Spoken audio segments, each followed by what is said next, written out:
Virginia teachers have only the rights that VEA and NEA can legislate for them on the state level, since they cannot legally sit down at a bargaining table with the school board and administrators and work out reasonable agreements for wages, hours, and working conditions. Per capita income in Virginia is the 7th highest in the country, yet their teachers are paid far below the national average. In non-bargaining states, public employees are basically faced with a take-it-or-leave-it situation. They have no ability at all to directly impact their wages and working conditions.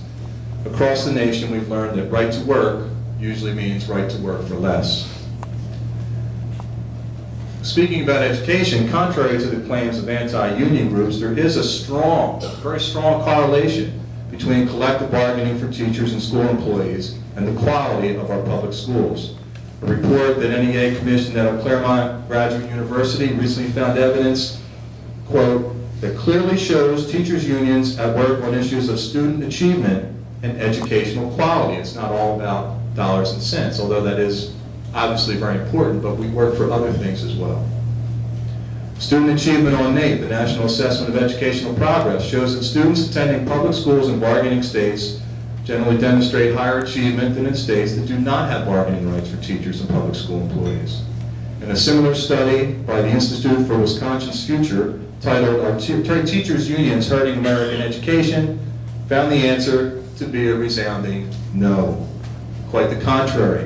A 1996 study found that after examining multiple indicators, states with bargaining rights for teachers had higher student achievement than those states which did not.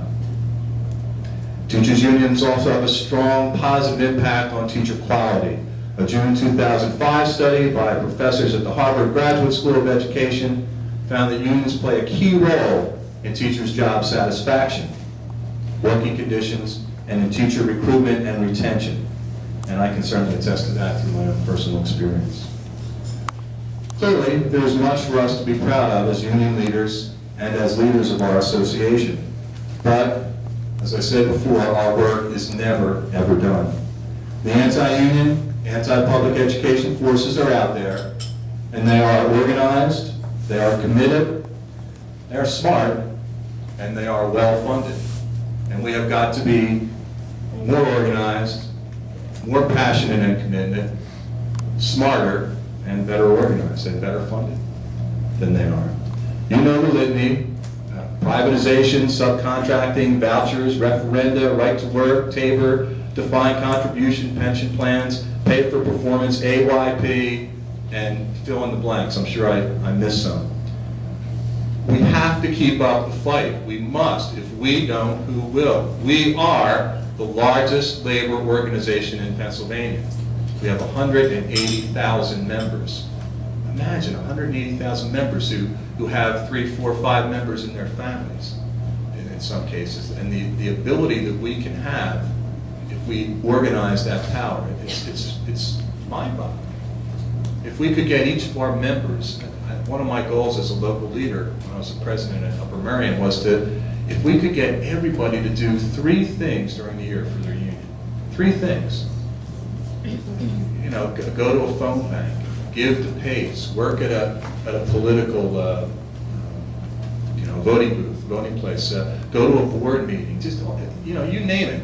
3 things throughout the year. Imagine what your local would be like if you could get your members to do 3 things. Every member to do 3 things for their local during the year. Most of us would be happy if half of them did 1 or 10% of them did 2. I mean, I know what that's like. We have to keep up a good fight, and that means you have to keep up a good fight. As a local leader, whether you're EA or ESP, you are the key connection to the grassroots membership. You're the gatekeeper of information to and from your state association and your region officers. And I really think that's one of your most important tasks. I learned as a region officer that we'd have our region meetings, and I could have 41 local presidents show up, and I'd be thrilled if I had 18. And I'd be even more thrilled if 12 of those 18 really delivered the message to their members. And I know as a local president, when I had my building rep meetings, I would just pray that the building reps would get the information back to their members. We are a volunteer organization, and you can't always count on that, but imagine again, what our organization will be like if we could do those kinds of things. I think one of the most important things you can do as a leader is to make personal appeals to your members, especially to the new hires coming into your schools. That, you know, it worked for me, and that's how I got involved. If somebody asked and I said yes.